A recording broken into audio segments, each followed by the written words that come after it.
Selamat siang Ibu-Ibu semua. Ini saya sambil belajar juga dari Bu Lis tadi yang materi disampaikan Bu Lis nih. Ya, Bapak Ibu sekalian yang kami hormati, terima kasih kesempatannya kami dari Balai, sekarang namanya PAL PJK ya Bu. Kalau dulu Balai Pialam. Jadi eh, kebetulan kami eh, definitifnya itu sebagai Kepala Bidang Cipta Karya. Kemudian di Balai Pengelolaan Air Limbah dan Pengembangan Jasa Konstruksi ini kami ditunjuk sebagai PLT. Jadi mungkin nanti kalau ada pertanyaan-pertanyaan yang sekiranya sangat teknis, mungkin ini tim saya juga ada yang ikut bisa bantu kalau misalnya ada yang saya salah atau menyampaikan atau menjawab pertanyaan dari Bapak Ibu sekalian. Ya, mungkin kita mulai saja ya. Pada siang hari ini kami diminta menyampaikan terkait pengalaman kami dalam pengelolaan air limbah domestik di DIY, di mana kami selaku operator ya di dalam pengelolaan ini. Next, Mbak. Eh, next bisa? Ataukah saya bisa sendiri next? Operatornya dari Oh, iya. Iya. Jadi dalam paparan ini kami sedikit menyampaikan yang pertama adalah terkait apa itu Balai Pengelola Air Limbah Domestik di DIY, kemudian peraturan-peraturan yang mendukung pengelolaan kami, kemudian kegiatan Balai sebagai operator pengelola air limbah domestik, dan juga upaya kami selaku operator dalam pencapaian proper gitunya. Next, next. Bapak Ibu sekalian, mungkin ada yang pernah juga ke Jogja. Jadi kebetulan balai kami pengelolaan limbah domestiknya ini bersifat regional, artinya kami melayani lebih dari satu kabupaten kota. Dan sepengetahuan saya, IPAL regional ini yang ada di Indonesia baru di DIY sama Bali, ya. Di mana Bali itu sudah Blut kalau tidak salah, nanti mungkin ada yang bisa koreksi. Kemudian sedangkan kami ini memang masih UPT. Dulu pada tahun 2017-18 itu memang kami sudah pernah berkeinginan untuk kemudian beralih ke Blut, tapi beberapa kendala kami temui dan menjadi catatan juga sehingga sampai sekarang memang belum bisa terrealisasi. Jadi kalau sekilas tentang balai kami, ini memang kami status pemodalannya APBD, kemudian luas area sesuai izin lingkungannya ini adalah sekitar 6,7 hektar dengan total bangunan 490 meter persegi.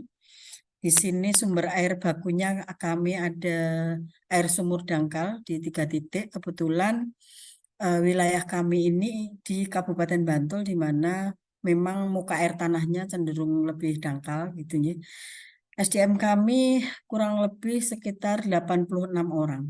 Jadi batas wilayah dari balai kami memang dekat dengan pemukiman warga dan juga persawahan. Gitu ya. Next. Nah, ini adalah struktur organisasi yang ada di kami, di mana balai ini merupakan salah satu UPT yang ada di bawah Dinas PUP ESDM. Ya, jadi baru tahun 2023 kemarin kami bergabung dengan Balai Pengembangan Jasa Konstruksi.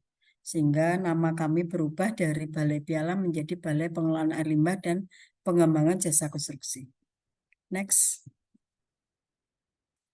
Ya, ini sesuai dengan Pergub nomor 70 tahun 2023, di mana struktur organisasi kami hanya sedikit terdiri dari 2 seksi, yaitu seksi operasional dan pemeliharaan jaringan dan sistem pengelolaan limbah dan juga seksi pengembangan jasa konstruksi. Di mana di dalamnya juga kami memiliki beberapa kelompok jabatan fungsional. Next. Next. Ini adalah beberapa dasar hukum dan peraturan yang menjadi landasan kami operasional. Jadi memang berawal dari undang-undang, kemudian PP, kemudian kita juga mengacu terkait Permenkes dan Permen LHK, kemudian kami juga menyusun Perda DIY, baik terkait pengelolaan air limbahnya maupun terkait pelaksanaan urusan pemerintahannya, kemudian baku mutu air limbahnya, dan sebagainya. Next. Ya, next. Ya, Bapak Ibu sekalian, ruang lingkup yang ada di balai kami ini memang di dalam satu kawasan ini kita alhamdulillahnya gitu ya terintegrasi. Jadi ada IPAL dan juga ada IPLT.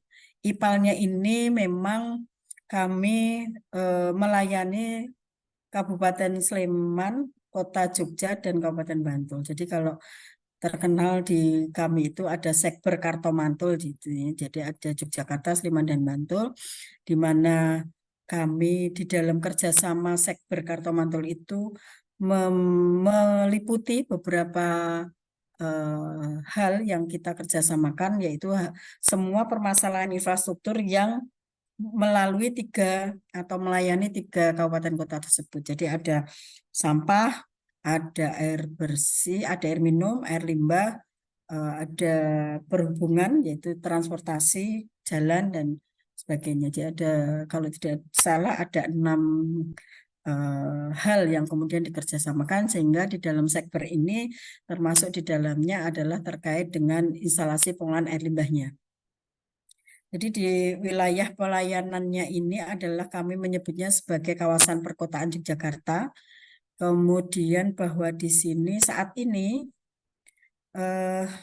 IPAL Sewon kami mempunyai kewenangan dan ketugasan selain sebagai operator pengelolaan air limbah di Sewonnya sendiri, kami juga harus meng-OP dari jaringan air limbah yang mencapai 323,39 km yang terdiri dari jaringan pipa induk, jaringan pipa lateral, jaringan pipa gelontor, kemudian juga jaringan pipa outfall dari Sewon ke arah Sungai Medok. Nah, kemudian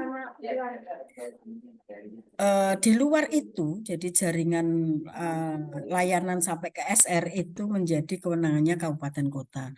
Ini yang kemudian kemarin menjadi beberapa apa ya namanya, menjadi klausul yang kemudian menjadi catatan ketika kita akan berubah menjadi PLUD. Gitu. Jadi next. Nah, tadi saya sampaikan di dalam satu kawasan ini bukan hanya IPAL, tapi juga IPLT. Kami ada di sini, di mana instalasi pengolahan air limbah kami ini sebenarnya memang juga sudah apa ya, dari kapasitas volume lumpur tinja yang masuk ini memang kami sudah di atas rata-rata dari kemampuan pengolahan kami. Ya, dan kalau saat ini nih kapasitas volume lumpur tinja yang masuk ke EPLT Sewon ini sebesar 100 meter kubik per hari. Berdasarkan data tahun 2023, jumlah truk tangki yang masuk itu rata-rata sekitar 56 truk tangki per 2 meter kubik. Jadi di sini memang tangkinya yang kecil-kecil ya. Kalau ada tangki yang besar seperti itu sekitar 4 atau 2 kali lipatnya itu hanya ada 1 atau 2 yang dimiliki oleh teman-teman kabupaten. Di mana kemudian bahwa IPLT yang kami miliki dulu itu memang kapasitasnya hanya kecil. Nah, kemudian pada tahun 2000 berapa ya? 18 atau awal-awal 18 lah, itu kemudian kami mendapatkan bantuan dari Kementerian PU, yaitu Andritz System, yang kemudian alat pengolahan lumpur tinja ini awal datang itu memang masih sesuai dengan apa yang disampaikan ya, bahwa hasil dari pengolahan lumpur tinja ini memang benar-benar bagus.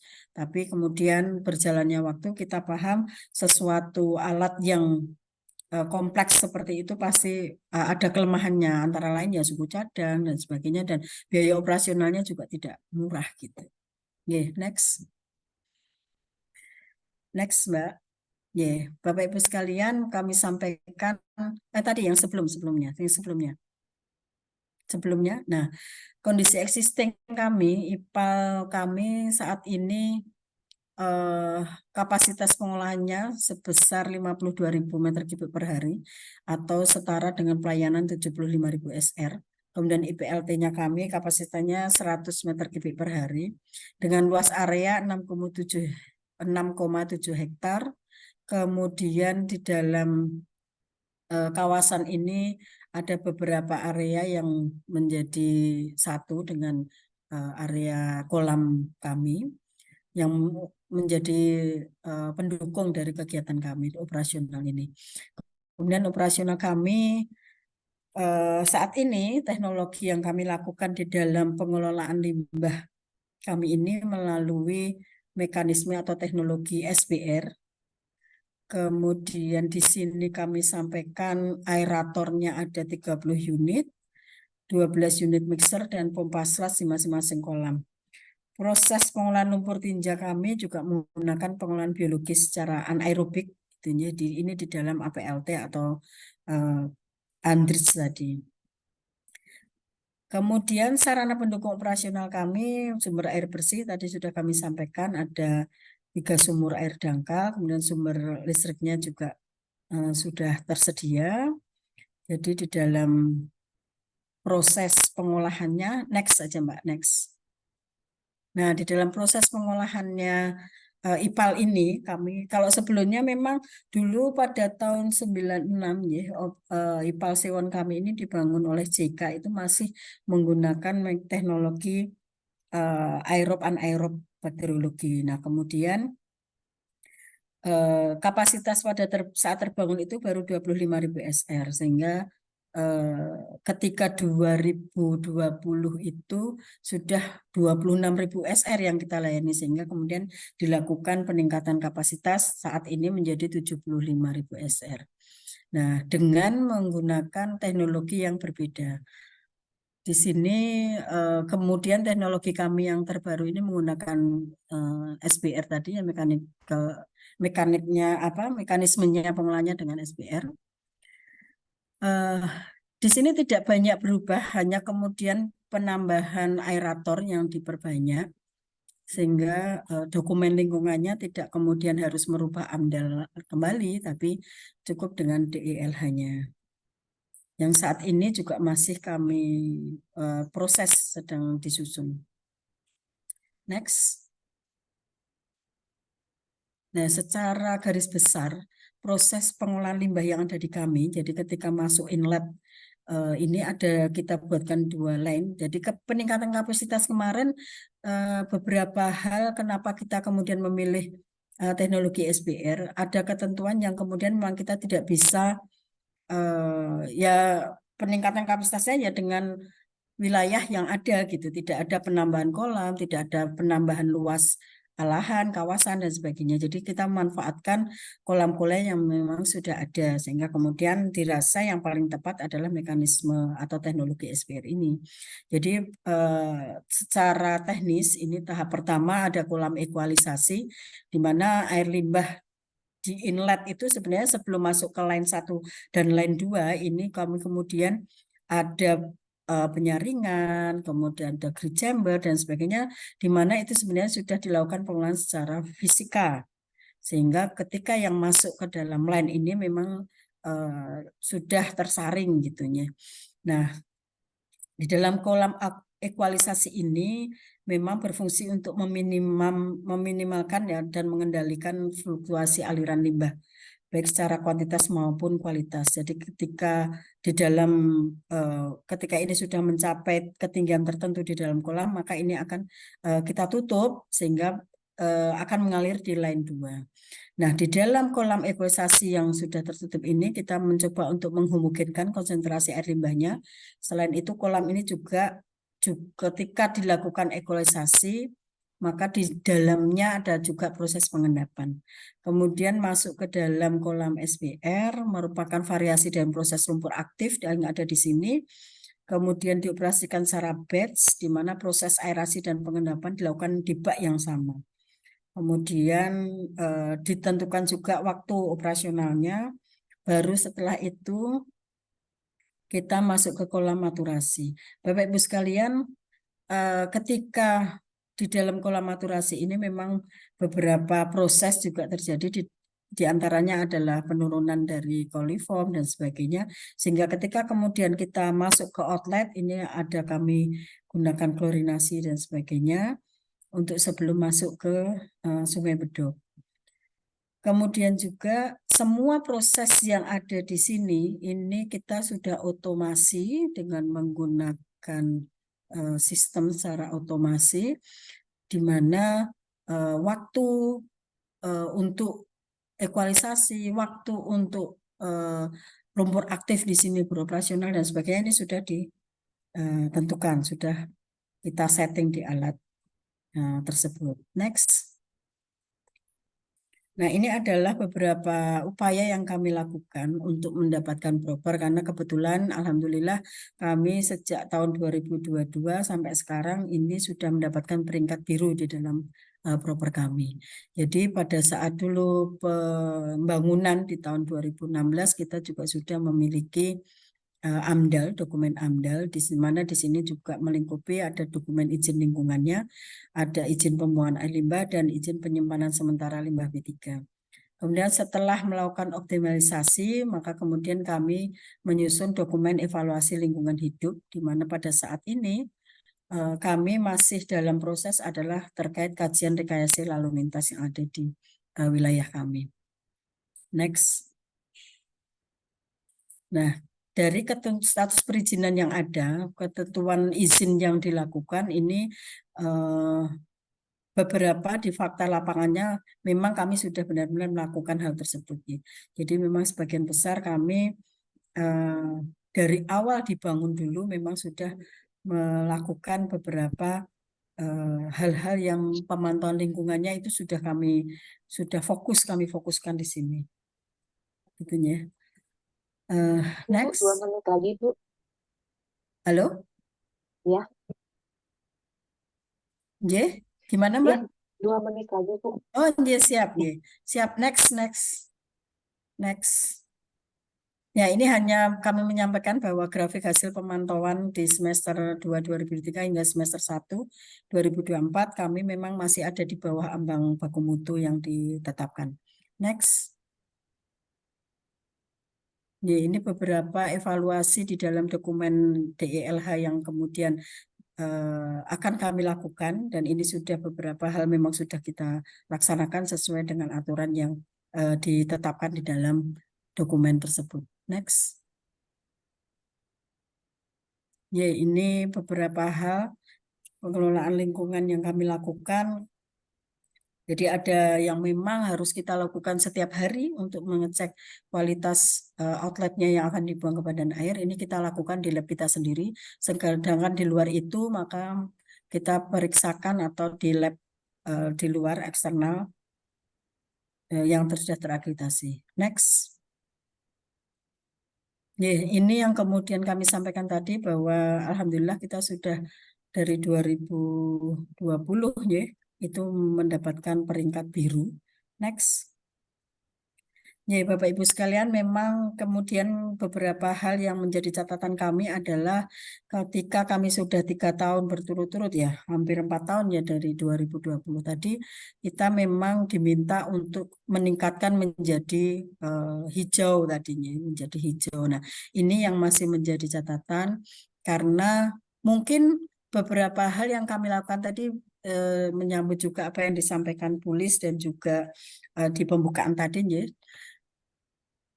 bahwa ini pengelolaan ini memang lebih apa ya, lebih baik gitu kalau itu dilakukan oleh satu BUMD ataupun BLUD gitu ya, sehingga ketika melakukan kerjasama dengan pihak ketiga dan sebagainya itu bisa kemudian dilakukan. Tapi ada catatan di kami, mungkin karena kami UPT sebenarnya kami sudah melakukan. Misalnya salah satu syarat dari peringkat hijau tadi ya, salah satu syaratnya adalah ada CSR.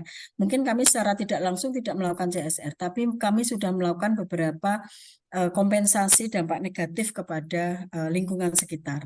Jadi yang terakhir ini yang sedang kami kerjasamakan adalah terkait penggunaan karena luas wilayah kami itu kan terbuka, areanya terbuka.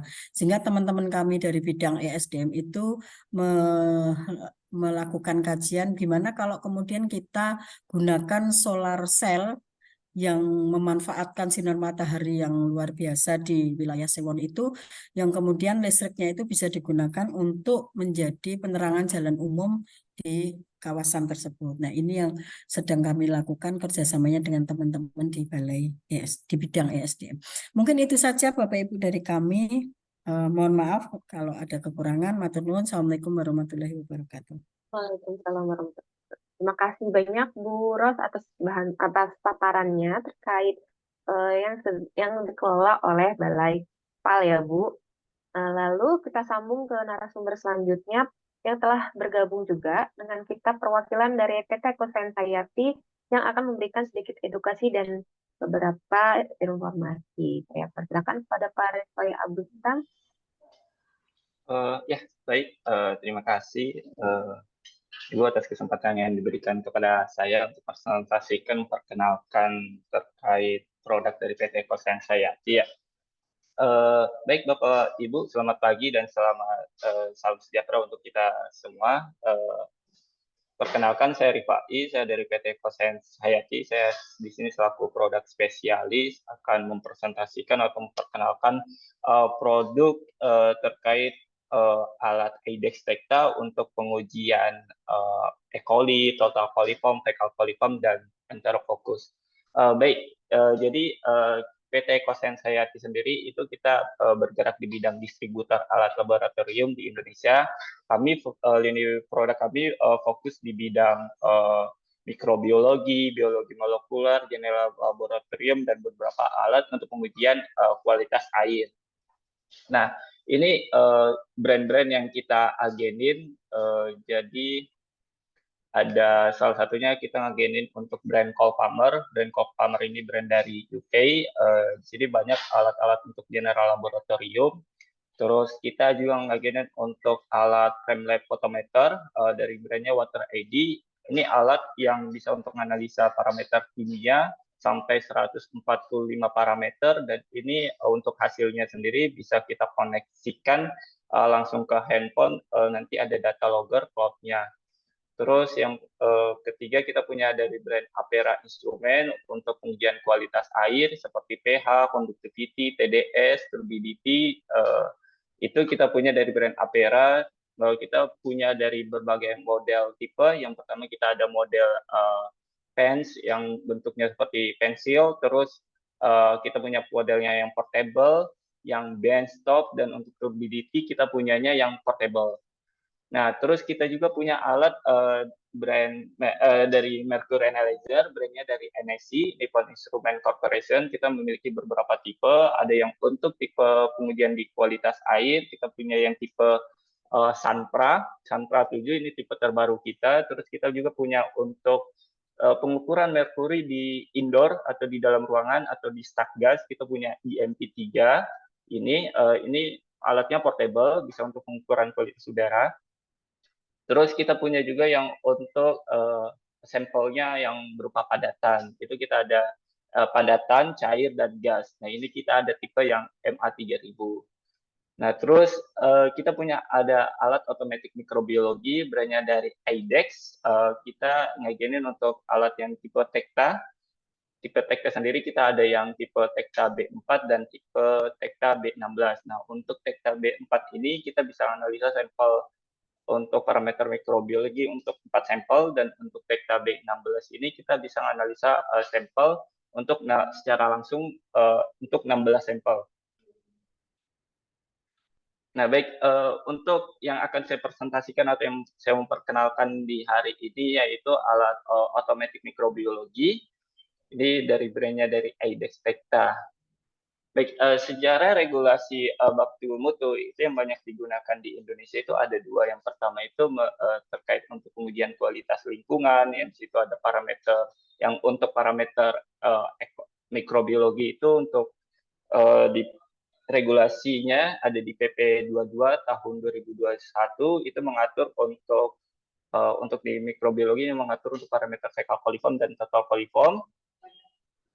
Dan yang kedua juga ada yang untuk di Permenkes nomor 2 tahun 2023. Di sini juga untuk mengatur kualitas air minum yang itu untuk parameternya E. coli dan total coliform. Nah, yang seperti kita ketahui bersama bahwasanya untuk pengujian mikrobiologi umumnya di Indonesia ini ada beberapa metode. Yang paling banyak dan sampai saat ini masih banyak digunakan di Indonesia yaitu metode konvensional atau yang bisa kita sebut metode tabung ganda. Nah, di mana metode konvensional atau tabung ganda ini kita masih perlu melakukan proses preparasi sampel. Jadi kita harus melakukan proses sterilisasi media, sterilisasi wadah sampel, dan seterusnya. Terus kita harus melakukan proses inkubasi, perkembangan media, dan seterusnya. Nah, untuk metode konvensional, untuk hasilnya itu bisa keluar 5 hari untuk kita melihat proses apakah dia positif atau negatif, dan untuk mengetahui jumlahnya itu masih membutuhkan proses kurang lebih beberapa lab, biasanya itu 5-7 hari untuk pengujian E. coli atau total coliform dengan metode konvensional. Yang kedua ini ada metode filtrasi membran. Nah, metode filtrasi membran ini secara satuannya sudah 1000/100 ml. Tetapi ketika sampel-sampelnya ketemunya dengan sampel air limbah yang secara jumlah bakterinya cukup banyak, itu di filtrasi membran akan mengalami kesulitan pada saat proses analisa sampelnya. Di mana kalau misalnya kita menganalisa sampel limbah yang biasa notabene-nya jumlah koloninya cukup banyak, itu kita harus melakukan proses preparasi ya berupa pengenceran sampel, dan itu pengenceran sampelnya ada banyak tahapannya. Terus yang ketiga ada metode engine substrat atau metode juga yang dikembangkan sama IDEX, yaitu metode ini masih perlu melakukan proses preparasi sampel dan proses inkubasi di luar alat. Terus untuk pembacaannya sendiri nanti masih menggunakan adjustment visual. Jadi pembacaannya itu masih secara manual. Terus nanti hasilnya itu kita akan membandingkan dengan menggunakan tabel MPN. Terus yang keempat atau yang terbaru yaitu ada metode engine substrat metode otomatis yang dikembangkan juga sama IDEX. Tapi untuk alatnya ini IDEX Tekta. Nah, alat ini untuk pembacaannya itu hanya membutuhkan waktu 2-18 jam saja. Kenapa range-nya 2-18 jam saja? Karena di alat ini otomatis. Semakin banyak jumlah kandungan bakteri E. coli akan semakin cepat proses deteksinya. Begitu sebaliknya, semakin sedikit akan semakin lama. Lamanya itu hanya sampai 18 jam saja. Nah, terus media yang digunakan sama dengan media yang metode engine juga, sama-sama menggunakan media engine substrat. Terus untuk pembacaannya itu sudah otomatis karena di dalam alatnya sendiri sudah ada mini spektrofotometernya. Terus di alatnya sendiri juga sudah ada inkubatornya. Jadi proses inkubasi sampai keluar hasil itu semua terjadi di dalam satu alat ini. Nah, di metode masih kebanyakan yang menggunakan itu metode konvensional atau yang biasa kita harus melakukan pengujian di laboratorium.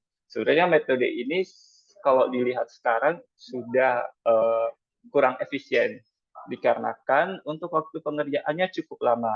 Dia membutuhkan waktu berhari-hari untuk bisa keluar hasilnya. Terus untuk pengujiannya kita membutuhkan harus pengerjaannya di dalam laboratorium mikrobiologi. Nah, laboratoriumnya juga kita membutuhkan beberapa alat pendukung untuk pengujiannya. Terus yang ketiga, untuk metode konvensional ini kita juga membutuhkan analis yang expert di bidang mikrobiologi. Nah, karena pengujian di bidang mikrobiologi ini tingkat ketidakpastian dalam pengukurannya itu cukup tinggi. Jadi kita memerlukan analis yang cukup terampil pada saat kita masih menggunakan metode konvensional. Terus solusinya kita mempunyai atau yang kita mau tawarkan yaitu metode IDEX Tekta, karena dari proses sampling, pembacaan sampai keluar hasilnya semua itu hanya dalam waktu 2-18 jam. Terus alat ini bisa dioperasikan oleh siapa saja, di mana saja dan kapan saja. tidak perlu membutuhkan laboratorium mikrobiologi khusus dan tidak perlu memerlukan analis yang khusus di bidang mikrobiologi. Terus untuk pengujian IDEX Tekta gimana caranya? Apa aja sih yang dibutuhkan? Sebenarnya untuk pengujian IDEX Tekta ini kita hanya membutuhkan yang pertama unit alat IDEX Tektanya. Nah, yang saya tampilkan di sini ada tipe IDEX Tekta B16. Jadi untuk tipe B16 ini kita bisa melakukan analisa sampel secara langsung untuk 16 sampel. Terus selain kita membutuhkan unit alat Tekta B16, kita juga membutuhkan cartridge consumable, di mana cartridge consumable-nya ini di dalamnya sudah ada medianya. Jadi kita hanya perlu memasukkan sampel, terus dimasukkan ke dalam alat, terus kita tinggalkan dan biarkan, nanti hasil akan keluar di alatnya. Terus kelebihan menggunakan alat IDEX Tekta dibandingkan metode lainnya, yang pertama, untuk proses pembacaannya itu tidak akan terpengaruh dari warna sampel. Jadi misalnya Bapak Ibu melakukan proses analisa E. coli, coliform, fecal coliform itu ada beberapa metode yang akan terpengaruh sama warna, jadi mereka harus melakukan proses pengecaran sampel, apalagi kalau misalnya sampel-sampelnya sampel air limbah yang mempunyai warnanya yang cukup pekat. Nah, itu biasanya akan kesulitan ketika kita harus melakukan proses pengecaran sampel. Dan itu juga cukup memakan waktu yang cukup lama, terus membutuhkan banyak peralatan gelas yang cukup banyak juga. Terus untuk kelebihan yang kedua menggunakan alat IDEX Tekta yang kedua itu yaitu dynamic range pengukurannya. Jadi untuk range pengukurannya itu mulai dari lebih kecil 1 CFU sampai 10 pangkat 8 CFU per 100 mili. Atau alat ini kita juga bisa setting dengan menggunakan satuan lebih kecil dari 1 CFU sampai 10 pangkat 8 menggunakan satuan MPN per 100 mili. Terus untuk rentang waktu pengujiannya itu dia hanya membutuhkan waktu 2 sampai 18 jam saja. Terus untuk alat ini kita dapat instalasi dan dioperasikan dimanapun, oleh siapapun dan kapanpun. Terus kita di alat ini juga sudah mempunyai single cell sensitivity. Jadi kalau misalnya Tekta B16 itu yang ada, yang bisa analisa untuk 16 sampel, nah dari masing-masing 16 chamber itu mempunyai detektornya masing-masing. Jadi ketika proses pengerjaannya itu kita tidak, jadi ketika ada terjadi trouble di salah satu detektor itu tidak akan mempengaruhi ke detektor yang lain. Terus untuk alat ini itu sudahnya full otomatis dan itu tidak tanpa lagi melakukan proses preparasi sampel. Nah, gimana sih cara kerja dengan menggunakan IDEX Tekta? Jadi untuk cara kerja pengujian dengan menggunakan metode IDEX Tekta yang itu pertama kita hanya perlu membuka cartridge sampelnya. Di dalam cartridge sampelnya ini sudah ada medianya. Media yang digunakan yaitu media NG substrate. Nah, di dalam cartridge ini pada saat awal kita buka itu kita harus membuka segelnya itu. Segel yang di dalam yang ada di cartridge-nya ini. Kenapa tersegel? Karena ini untuk memastikan bahwasanya cartridge ini steril karena yang akan kita analisa ini untuk sampel mikrobiologi. Jadi proses steril itu memang akan cukup berpengaruh pada saat kita melakukan pengujian mikrobiologi. Terus setelah kita buka, terus kita masukkan sampel ke dalam cartridge-nya. Terus untuk jumlah sampel yang kita masukkan itu sebanyak 100 mili. Terus kita tutup, terus nanti kita program di alatnya. Kita mulai milih sampel ID, terus kita milih modenya, terus kita pilih tesnya. Kita mau di tes ini kita pilih untuk parameter apa? Kita mau pilih untuk parameter E. coli dan total coliform kah? Atau kita mau untuk pengujian parameter E. coli saja atau fecal coliform. Terus setelah itu cartridge ini kita masukkan ke dalam alat, proses inkubasi sampai keluar hasil semua terjadi di dalam satu alat ini. Nah, terus untuk metode IDEX Tekta itu salah satu metode yang termudah dan tercepat yang tersedia untuk melakukan pengujian oleh siapa saja, di mana saja, dan kapan saja. Nah, ini tampilan display di layar alat Tektanya. Jadi di sini kita bisa di sini pada saat kita mau analisa sampel, kita di sini bisa masukkan sampel ID. Jadi sampel ID ini untuk sampel penamaannya. Misalnya kita kode untuk air limbah menggunakan AL144.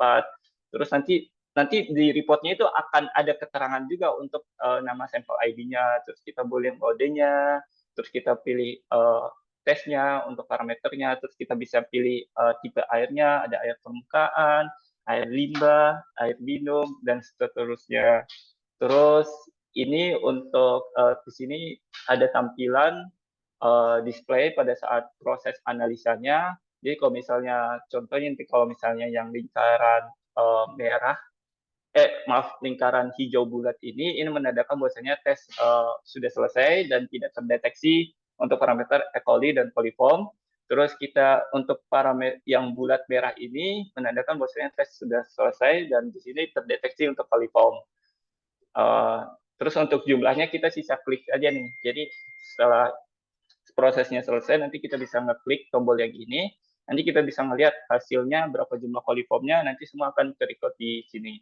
Terus kalau untuk lingkaran yang kuning ini menandakan bahwasanya tes sementara berjalan dan pembacaan belum teridentifikasi apakah dia sampelnya ada positif coliform atau E. coli, seterusnya. Terus untuk di alat ini ada tambahan untuk main accounts. Jadi ketika pada saat alat running terus kita mau nambahkan lagi sampel 1 atau 2 itu bisa secara paralel. Terus di sini juga sudah ada indikator untuk suhu inkubasi di dalam alatnya. Jadi untuk tipe B16 ini kita menggunakan ada 4 inkubator yang sudah ada di dalam alatnya. Terus ini untuk ada data waktunya untuk proses reportnya. Terus ini tipe-tipe cartridge-nya, jadi dari masing-masing parameter nanti akan berbeda untuk cartridge-nya. Kenapa berbeda? Karena masing-masing parameter itu membutuhkan media spesifikasi untuk parameternya. Terus kelebihan daripada alat ini juga yaitu pada saat kita running, kita bisa memasukkan. Jadi contohnya pada saat kita running di jam 8 pagi dengan memasukkan 3 sampel, terus kemudian ada sampel baru di jam 10, kita 2 sampel, itu kita bisa secara simultan untuk melakukan analisa si sampel itu. Jadi kita nggak perlu menunggu 3 sampel itu selesai, baru kita mulai running lagi.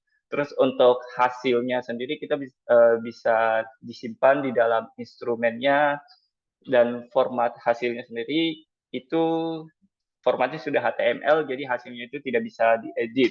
Terus untuk data hasilnya kita dapat memindahkan datanya menggunakan kabel USB atau dengan alat ini kita hubungkan dengan kabelan, jadi nanti secara otomatis ketika pembacaannya sudah selesai, nanti kita bisa report hasilnya melalui email. Nah ini ada video cara penggunaan alat Tektanya. Ya, Mas, waktunya 2 menit lagi ya.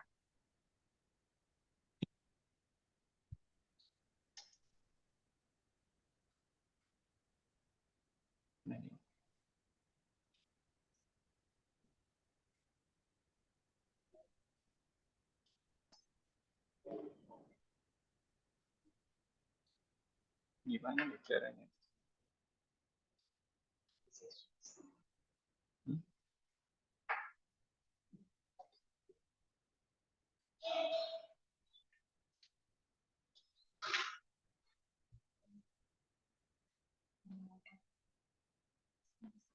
Oke, baik. Jadi on the side of the instrument. The screen will take about 1 jadi, minute to baik. return to Jadi the untuk overview proses screen. ini adalah proses Validating cara each sample chamber with the analisa dengan validation menggunakan cartridge alat is recommended kita. monthly, Jadi but is sini not ada required before alat each unit sample run. tipe B16 See the dan product insert for more information. itu adalah Before cartridge beginning the validasi. Jadi test, ketika the kita mau cartridge can be melihat gently si performa tapped alatnya, to kita bisa loosen any menggunakan alat compacted powder. cartridge validasi. Open the Jadi, baru Tectalert untuk ECTC proses cartridge by analisanya, lifting the textured jadi flap. cartridge-nya This kita will buka. release the tamper-proof nub.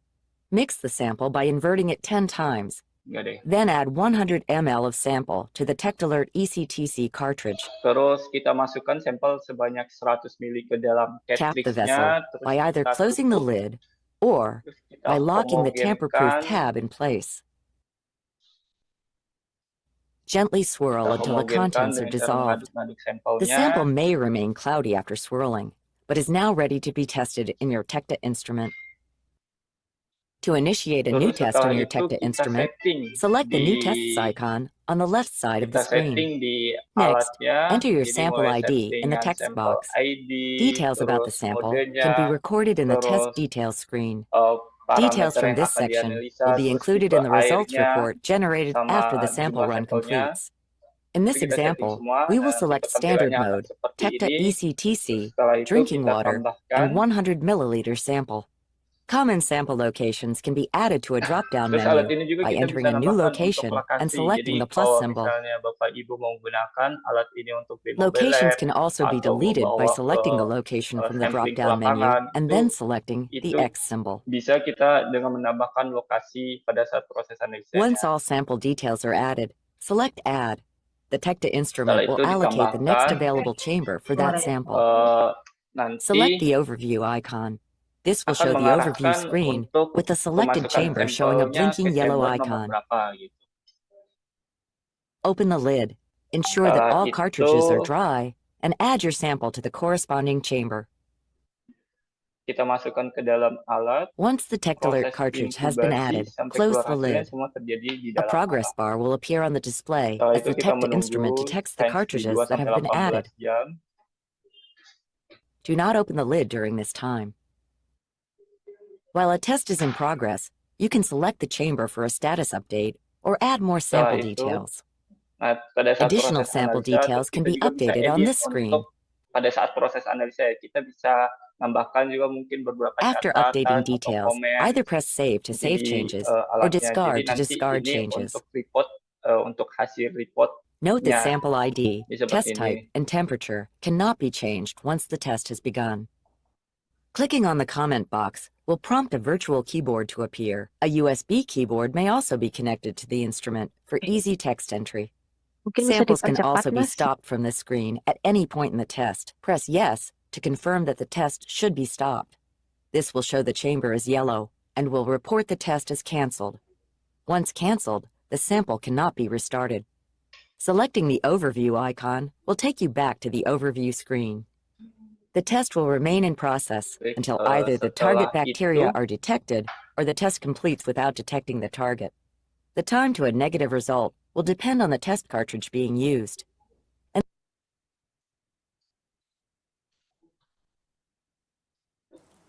If is detected, the chamber nah, will show a ini red untuk icon. hasilnya, If the ya, icon has a red pembacaannya circle ketika before the hasilnya test sudah time has selesai, elapsed, the test nanti is kita complete. bisa melihat It is not hasilnya. necessary to leave positive samples in the instrument after the red icon appears. If target bacteria are not detected by the end of the test Mas run, Rifai a bisa green Ada circle lampu will dipercepat, appear Mas. indikator around the berwarna chamber kuning indicating dan the test hijau is ini. complete. Ini When menandakan the test is bahwasanya complete, a report will be available on hasilnya the sudah keluar instrument. dan di If the TECTA sini is connected to the internet, negatif a ya. report will also be sent Jadi Mas to tidak Rifai, all ada email recipients bisa configured coli in the atau email coliform yang tab. terdeteksi. To view a report on the Jadi kita instrument, bisa click on the chamber analisa dengan icon. dua parameter This will also clear the sekaligus, chamber dan and ini allow untuk another sampel sample to yang be started.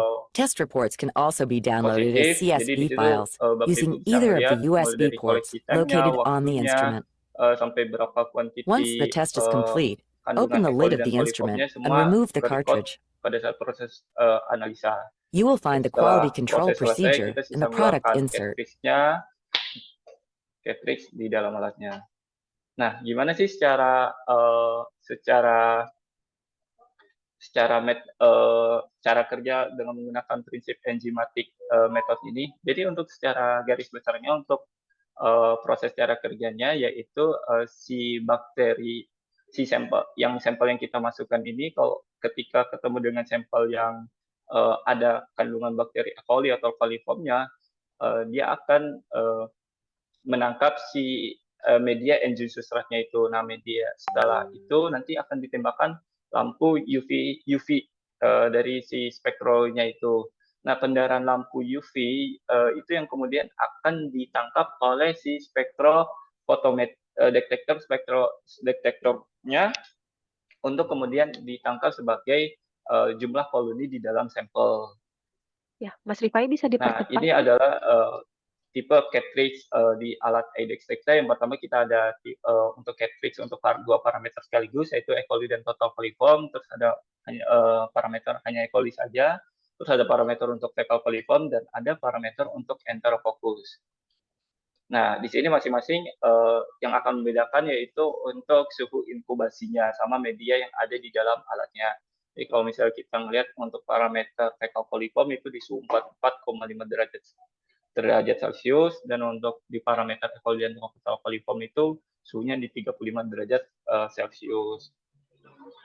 Nah, nanti untuk report, saya ada contoh untuk Mas report Rifai, maaf bisa hasilnya. dipercepat, Mas? Jadi contohnya seperti ini. Jadi untuk report hasilnya, sampel ID-nya itu untuk penamaan sampelnya, terus koleksi time-nya untuk jam berapa pada saat proses analisa, terus start time-nya itu di sini ke-record mulai dari tanggal berapa, jam berapa, itu semua ke-record di dalam alatnya. Terus water type-nya itu juga ada di lampiran reportnya. Terus target temperaturnya, aktual temperaturnya. Nah, target temperatur ini target temperatur yang ditetapkan sama di software alat IDEX Tekta-nya, terus aktual temperatur pada saat proses analisanya, itu semua ke-record di dalam alatnya. Ini bisa jadi lampiran dan laporan untuk pada saat proses analisa. Nah, terus jadi di sini ada contoh untuk berapa. Jadi untuk parameter E. coli hasilnya positif ditemukan dengan deteksi time-nya itu hanya membutuhkan waktu 2 jam 18 detik dengan kuantitinya 173.346.889 mtn per 100 mili. Dan ini untuk parameter total coliformnya ditemukan untuk waktu deteksinya dia hanya membutuhkan waktu 2 jam 18 detik juga dengan kuantitinya 165.799 ini 1.657.992.232 mtn per 100 mili. Jadi untuk hasilnya ini cukup detail, jadi mulai dari berapa waktu dan kuantitinya itu semua terrecord di dalam alat. Terus ini ada contoh report juga yang untuk satuannya CFU per 100 mili. Jadi untuk E. coli-nya dengan kuantiti lebih kecil dari 1 CFU per 100 mili, itu membutuhkan waktu dia 18 jam saja. Atau ini bisa dibilang sampelnya, ini sampelnya 0. Terus untuk parameter total coliformnya ditemukan dengan deteksi waktunya 17 menit 59 detik 54 detik dengan kuantitinya 1 CFU per 100 mili. Nah, ini salah satu kelebihan di alat Tekta yang dimana report hasilnya itu sudah secara otomatis di alatnya. Kalau metode lain itu semuanya masih perlu memerlukan adjustment visual. Jadi harus memerlukan atau yang biasa kita sebut juga dengan metode plototimetri, atau yang biasa kita yang masih menggunakan penglihatan secara mata gitu. Nah, ini ada contoh report hasilnya juga. Ini contoh-contoh report hasilnya. Ini juga di salah satu customer kita. Jadi ada sampelnya warnanya cukup jernih, bening. Tetapi ternyata pada saat kita cek E. coli dan total coliformnya cukup tinggi gitu. Dan pada saat kita compare dengan metode lain, ya emang hasilnya sama, cukup tinggi juga. Nah, untuk approval and validasinya untuk alat ini sudah ada, sudah masuk di US EPA approval untuk sampel drinking water, terus Minister Environmental Ontario Kanada, terus ini bisa Bapak Ibu lihat ada New Zealand Ministry has approved, terus ada sertifikasi juga dari OAC. Ini juga udah ada studi and report-nya dari US EPA juga dengan judul Method Very User Friendly and Elimination Net for Technician. Nah, ini salah satu sukses story kita yang di luar negeri, yaitu di mana PUB Mobile Lab Singapura, atau yang biasa kita, atau kalau di Indonesia mungkin PDAM-nya ya, Tapi kalau PUB ini satu negara dia nge-handle.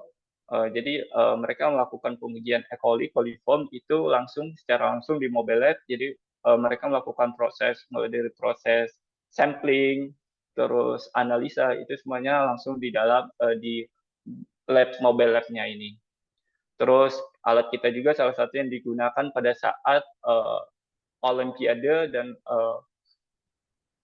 dan Paralimpik event di Tokyo di Olimpiade 2020 yang di Tokyo kemarin. Itu alat kita yang digunakan untuk pengujian kualitas air, itu entah itu kualitas air minum untuk para atlet, terus sanitasinya juga, terus untuk air-air yang akan digunakan untuk kegiatan olahraganya, itu semua diuji dengan menggunakan alat T-Dextecta ini. Nah, mungkin itu saja yang dapat saya sampaikan.